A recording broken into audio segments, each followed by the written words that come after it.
Olá, meu nome é Alcides Torres, eu sou engenheiro agrônomo e analista de mercado da Scott Consultoria e hoje a gente vai responder algumas perguntas que nós recebemos a respeito do mercado do boi gordo, né? Então a gente vai dirigir aqui esses minutos que nós temos com isso. E a primeira pergunta é: qual a sua análise do mercado pecuário considerando a valorização do boi gordo e mais ainda da reposição, que valorizou mais de 100%? As exportações representando mais de 25% da produção e uma retenção histórica de fêmeas no ano passado e nesse ano. Qual que é a nossa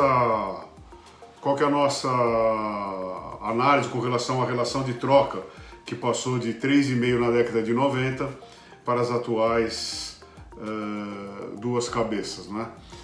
Bom, gente, a relação de troca, vamos começar de trás para frente. A relação de troca, se a gente fizer uma retrospectiva histórica de 50 anos, a gente tem essas informações, o patamar de troca está cada vez se elevando, é um degrau, não é?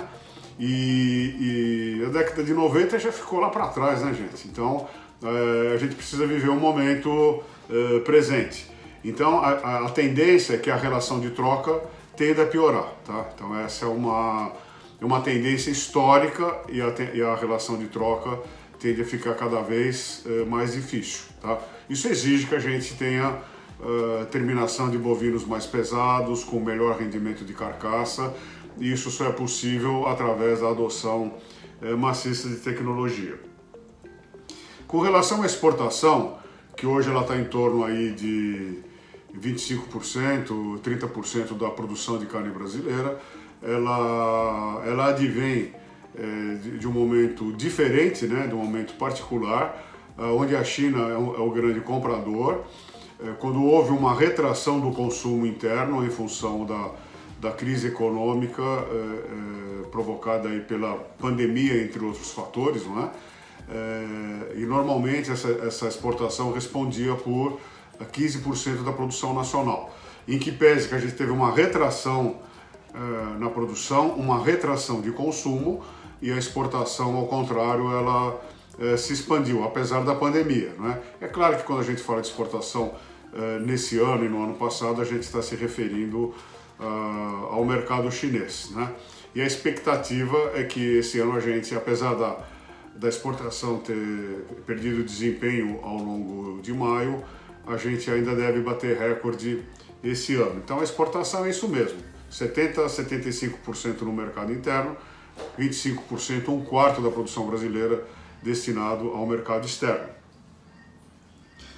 Com relação à retenção de fêmeas, isso deve continuar ao longo desse ano, deve continuar ao longo do ano que vem, a gente tem repetido isso, até que a produção de bezerros seja suficiente para afetar o preço, os preços vigentes, não é? Então, enquanto isso não acontecer, é a hora e a vez da cria, os produtores continuarão retendo fêmeas, retendo matrizes, para aproveitar esse momento bom de mercado. E os animais de reposição, os preços também subiram, porque a gente tem gente de fora do mercado pecuário investindo no setor, e a porta de entrada é a compra de bezerros, de animais de ano e meio e assim por diante, o que também valoriza dinheiro novo, que é muito bom para o setor, dinheiro novo no mercado. Bom, se eu não esqueci nada, para encerrar falando agora do mercado que rolou essa semana, a gente já está no momento de virada de preço, a safra finalmente terminou, os preços que vinham caindo, eles pararam de cair e já estão subindo.